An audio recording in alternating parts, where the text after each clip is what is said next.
Sup? You see it? You see it? Merry Christmas. Hello. Oh, also, Home Alone. You see it? Sup? Yo.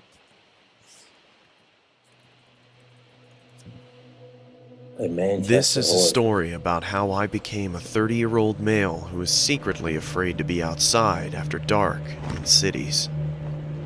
I live in That's not. I'm not gonna keep that a secret.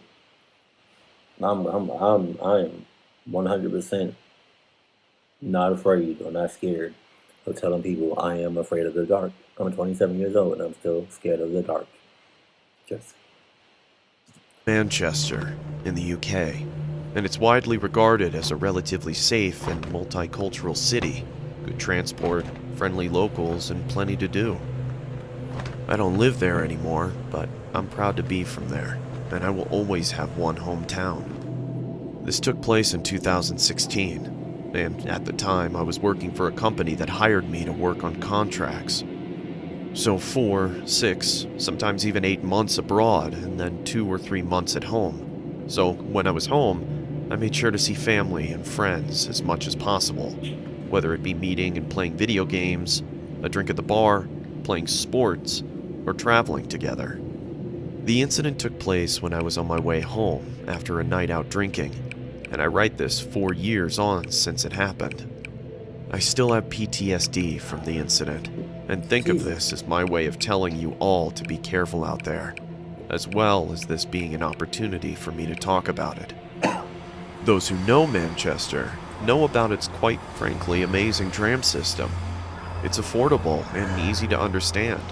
There is a tram station right near to my apartment, just outside the city center. I had been back in the country for 7 days and had arranged to meet my friends in the city for a reunion of sorts, drinking, dancing, and catching up. You know how that goes. It's important to note at this point that at the time there was a homeless gentleman that adopted the tram stop near my apartment as his own. He would always sit at the top of the stairs leading down to the platform, and whenever I used the tram, I would always see him without fail. It had even gotten to the point where we exchanged a friendly nod to each other every time. But this time, on the way to the city to meet my friends, everything changed. okay. On any normal occasion, he would be sitting under the shelter at the top of the stairs, either asking passersby for money or just saying hello. But as I approached the top of the stairs, around 20 to 30 meters away, I saw him, and he stood up straight, almost too straight, with his chest out, just glaring right at me in the most menacing way. Wow. His brow was furrowed, his jaw was clenched, and he was breathing heavily. I could see his... So with that being said, he's showing all kinds of signs of cluckiness, right? So just because you do like a simple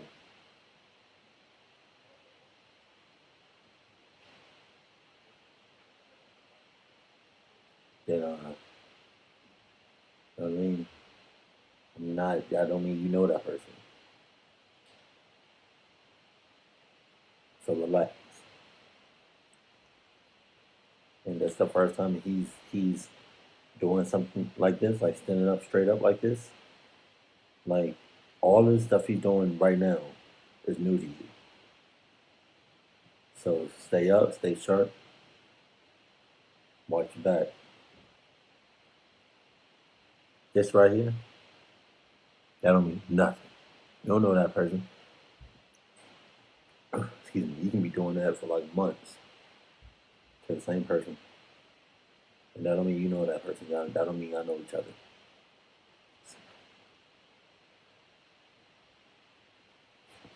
Chest rising up and down with speed from now 20 meters away. Maybe drugs was involved or something had angered him. Why me? I thought. Now, I'm not the biggest guy in the world. I'm 6 foot and athletic, but I don't believe violence is the answer in any case.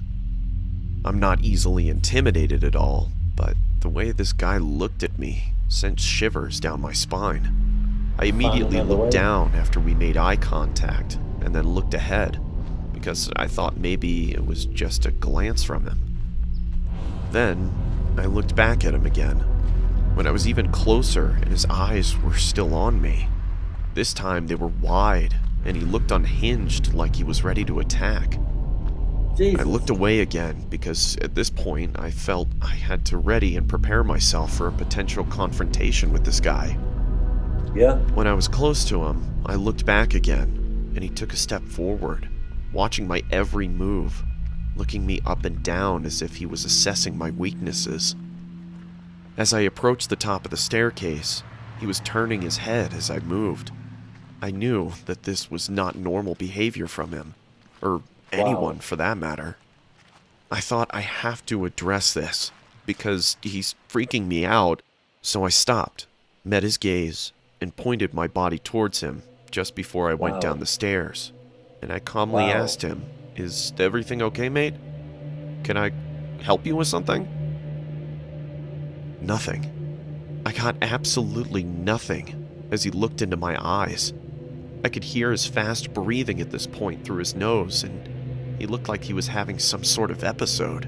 So I moved on and quickly went down the stairs. What the fuck has gotten into this guy? I thought. You're doing too much. I almost felt bad for him. At the halfway point of the stairs, I looked behind me to see him standing at the top, looking down, directly at me again. I could only... You spending way too much time on this person that you don't even know. Because you're doing too much. You're doing too much. You're doing too much. You're doing too much. You're doing too much. You're doing too much. You're doing too much. You're doing, you're doing, you're doing, you're doing, you're doing. I know you're doing, you're doing, you're doing, you're doing, you're doing, you're doing, you're doing. You're doing, you're doing, you're doing, you're doing, you're doing, you're doing, you're doing, you're doing. Describe the look he gave me as bone-chilling. He looked like a predator that had found his prey. I kept moving as I didn't know if this guy had a weapon or what his intentions were at this point. When I got to the bottom of the stairs, I turned around again, and to my shock, he had walked 4 to 5 steps down, still standing and glaring at me with the same disturbed and angered look. He was clearly stalking me now. I could feel my heartbeat in my ears, and sweat was forming on my forehead and palms. Luckily for me, the platform was very busy, and the tram I needed to catch was approaching, so I quickly immersed myself amongst the crowd of people getting onto the tram and found a seat. Wouldn't you know it, when I sat down and the tram started moving, I looked back towards the bottom of the staircase, and there he was, just glaring at me with this horrific, sinister grin on his face. I did not feel safe. I felt targeted. His head moved and followed the tram, looking me in the eyes as we moved away.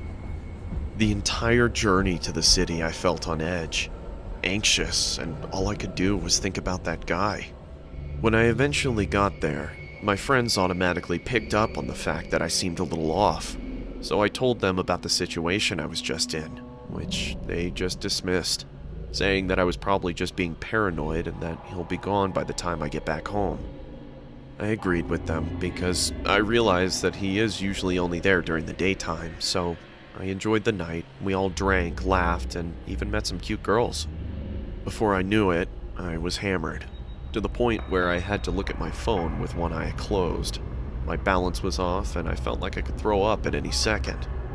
It was around midnight and time to go home, so I said goodbye to my friends and arranged to meet the next weekend due to the success of this one. The last tram was approaching, and I had to run drunk as a skunk to make it in time. I got onto the tram, and when I got a seat and caught my breath, I remembered what happened at the tram station on the way back to the city. I felt sober suddenly, and I was honestly on the verge of an anxiety attack, until I remembered that I never usually see the guy late at night, which was comforting for the remainder of my journey. The tram arrived And now what? And now what? You about to, I'm tired, that's why I'm like, but now what? You about to see this guy at nighttime. Well, you look at, I'm sure, because it looks like you're in a city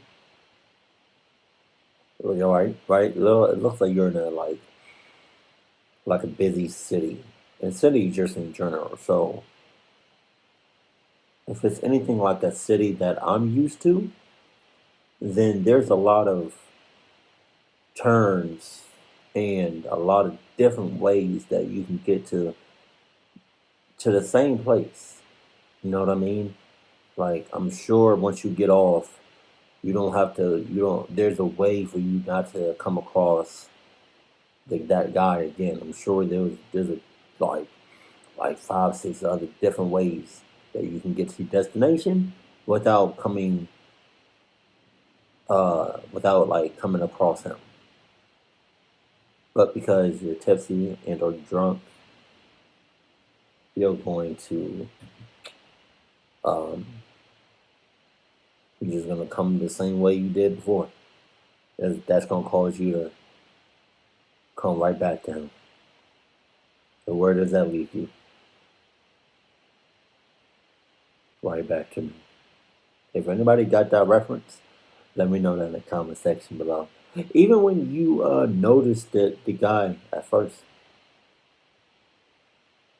I'm pretty sure again there was about five or six other ways that you could have got to that like to the train stop without um coming without like I don't know, I'm lost at words, without coming to like his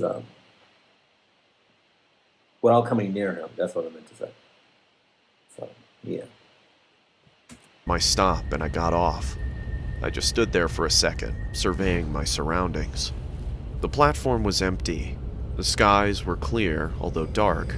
The air was warm, and the only sounds were the nearby traffic and the tram leaving the platform. I remember it like it was yesterday. I looked towards the bottom of the staircase on the platform leading to the street, and I took a deep breath. I approached the stairs and looked towards the top. Much to my relief, Look at that. Look. You can just go walk on a sidewalk. You don't have to go up them steps. he wasn't there. Stage 1 over. Stage 2 was easy. Get to my building, which was about 150 meters away from the stairs. As I slowly walked up the stairs, trying to make as little noise as possible, my heart was in my throat. All I could think about was what I would do if he was there. But I was drunk and I didn't think fast enough. I arrived at the top and looked to my left, and what do you know? He's there. And as soon as I look at him, his head snaps, and he's looking me in the eyes with the same terrifying look, almost foaming at the mouth like he's won a prize. Ugh. He stands up slowly and turns to face his body towards me. At this point, I realized how tall he was. About 6'2", huge Wow. gray and dirty beard, almost skinny with a lean body type. I was almost pissing myself. So to break the tension, I just nodded at him and told him, "Good night, mate," and I walked on quickly towards my apartment. I suddenly heard a deep, hoarse voice say, "You got any spare change?" Loud and obnoxious. Which I turned and replied quickly whilst I was walking backwards. "No, mate, sorry. Have a good night, though," and walked on again. I was free, and my anxiety was disappearing. All I was thinking about was getting to my building as fast as possible. Then, I heard what felt like the loudest, most aggressive voice ever. "Hey!" I stopped, and I turned around so fast because he made me jump and scared me. He was holding a knife, Oh and my it was God. pointed directly towards me. The nightmare scenario was playing out now, and I held my breath as he walked slowly towards me. I was definitely sober now, and I weighed up the options. I run and take a risk, or I start to negotiate with him. I thought, there is an 18. First of all, did you see how slowly he was walking towards you with that knife? Slow as hell. Slow as clock. Slow enough that by the time he reached 6 inches by walking, You could have been not one, not two, not three, not four, not five, but 6, baby. Miles out, baby. But nah, you want to play around with this motherfucker. Oh, cool. I have to poop, but I want to wait until the video is over. But it's building up. I can cluck and feel it. There is an ATM nearby. I can get some money and just go home. He was around 5 meters away, with the knife pointing towards me. I wasn't going to let myself die like this. He then said, "I'm going to ask you again. Do you have any spare change?" Spare change. I couldn't tell whether I wanted to throw up or cry, but I had to get out of this situation. No one else was around that I could see or hear, and it was on me to get out of this. I said to him, "Look, there is an ATM." I couldn't even finish my sentence, because he had thrown the knife at my face. Oh my God. It hit me just above my eye, cutting me on my eyebrow, taking a chunk of skin clean off. Jesus. And there was blood in my eye, partially blinding me, and there was blood all over my face almost immediately. I was blinded and breathless. I fell to one knee in shock, and I barely saw the knife in front of me on the ground through my drunken, shocked, and partially blinded state. So I reached for it as fast as I could. But it was too late. He had already picked it up and tackled me to the ground. I yelled a guttural and deep shout for help down the street as he tackled me, holding the knife, a sound I didn't know I was capable of making, but the adrenaline was coursing through my veins now. He had the knife in his right hand and plunged it down towards my face, and the only thing I could do was put my hand in the way. I screamed in pain as the guy was on top of me. He had put the knife clean through my hand, in between the knuckles of my middle and index fingers, to be specific. Ooh. I started to push back, and realizing how much stronger I was than him. The tip of the blade was about 5 inches from my face, and then a miracle happened. I heard the voices of a group of people yelling, "Hey, stop!" accompanied with their fast-running feet towards me on the tarmac. The guy's grip on the knife was weak suddenly, and he looked behind himself, clearly seeing the group approaching. They shouted again, yelling, "Get off him!" and he jumped off of me. Unfortunately for me, he took the knife with him and ripped it out of my hands as he jumped to his feet and swiftly ran into the nearby woods. There were 5 people in total who came to my rescue. 2 of them initially chased the guy into the woods before I shouted, "No, he has a knife!" And hearing me say this, they let him go and started to call the police. This incident changed me for the better, and I wake up every day appreciating everything in my life. After the incident, I was rushed to the hospital and I had surgery to reattach the nerves in my hand 2 days later. The guy who attacked me is in prison now for attempted murder. The police showed after the incident within 5 minutes, and full credit to them. They found the guy hiding in the woods, still holding the knife behind a tree, and they managed to subdue and arrest him on the spot. He was on a cocktail of drugs, and he openly admitted to the police that he fully intended to kill me if he had the opportunity. Wow. But this incident was simultaneously the best and worst thing that ever happened to me. The best, because I appreciate life so much more now. I talk to those I love every single day. All life is precious. Tomorrow is not guaranteed, and we are all mortal. Stay safe and alert, and do not waste a moment, as you don't know who's going to be waiting around the corner. What I'm saying.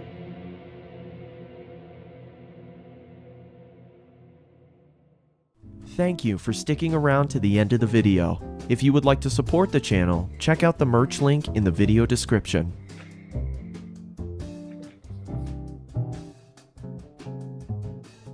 Okay. So I don't know how I feel. Like I'm kind of like indecisive. or like I kind of have like mixed feelings about the homeless because it's like, one, you don't know that person. Two, you don't know what their intentions are. But at the same time, like me, I'm just trying to be a good person. Like half of me wants to help out the person, the homeless people, and the other half is like, do you have a knife in your hand? Are you going to cluck me up if I get too close? Like, it's like a 50-50, and I don't want to take that chance. So, and then, like, sometimes I be in a position where I can help out the homeless, and I do, but I don't know. It's like you ever see those movies and TV shows where like you'll have like the good and bad like conscience, and I mean, hopefully y'all know where I'm coming from, because you don't know what people's intentions are. Like, you just don't know. I mean, but like for the most part, the people that I've helped, they've been they've been cool, they've been chill. But it's just like at any given moment when you're helping out the homeless or somebody that you don't know, stuff like this might happen. And I don't want to take that chance. I know you don't. I don't want y'all to take that chance. But I think it's the thought that counts. Cause like, say for like, I'll give you an example. Like, I was at a stoplight one day recently, and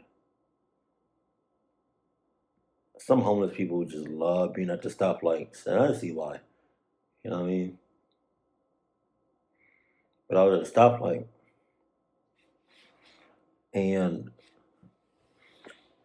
he wanted some money, some change, but I literally did not have no money, like in cash or coins on me. But he saw me looking around my car for like some change, and he was like, "That's okay.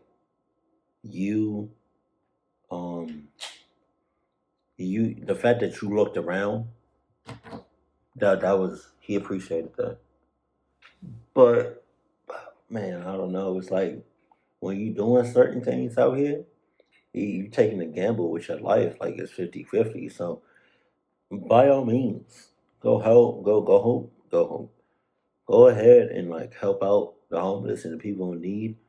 But at the same time, in the back of your head, you'd be like, what if today is the day I get clucked up by this person that I don't know?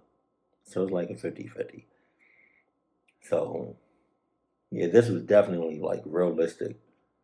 But what's not realistic is the fact that there were, I'm pretty sure there were like a couple of different ways that he could have got to that bus stop and not just going that one way. I don't know. I don't know. Sometimes people just don't be thinking. So I'm not one of them, but yeah. Keep it cool, keep it classy, and I love you. Stay happy. My family.